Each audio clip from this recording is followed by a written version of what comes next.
কক্সবাজারের উখিয়ার রোহিঙ্গা ক্যাম্প সংলগ্ন লাল পাহাড়ে মিয়ানমারের সশস্ত্র গোষ্ঠী আরাকান সালভেশন আর্মি এর আস্তানায় র্যাপিড অ্যাকশন ব্যাটালিয়নের অভিযান চালাচ্ছে।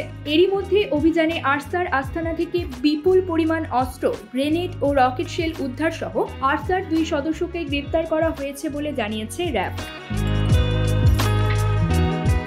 আজ বুধবার 15 মে ভোররাত থেকে উখিয়া উপজেলার রাজাপালং ইউনিয়নের গহীন এ পাহাড়ে অভিযান শুরু হয়। র্যাব 15 এর অধিনায়ক lieutenant colonel HM. Sajjad Hossain বলে, বেশ কিছুদিন ধরে রোহিঙ্গা ক্যাম্পে হেড মাঝি সহ কয়েক রোহিঙ্গাকে গুলি ও গলা কেটে হত্যার ঘটনা ঘটেছে।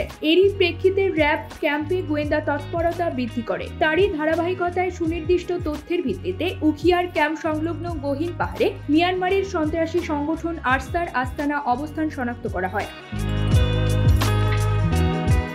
তিনি আরো বলেন, মঙ্গলবার 14 মে রাত 2টা থেকে অভিযান শুরু হয় এবং পুরো লাল পাহাড় ঘিরে ফেলা হয়। এক পর্যায়ে র্যাবের উপস্থিতি টের পেয়ে সন্ত্রাসীরা গুলিবর্ষণ শুরু করে। এরপর র্যাবও পাল্টা গুলি ছোড়ে। সাজ্জাদ হোসেন বলেন, এ পর্যন্ত একটি আস্তানা থেকে 2 সন্ত্রাসী গ্রেপ্তার করা হয়েছে, আর আস্তানা থেকে বিপুল পরিমাণ অস্ত্র, গ্রেনেড ও রকেট সেল উদ্ধার করা হয়েছে।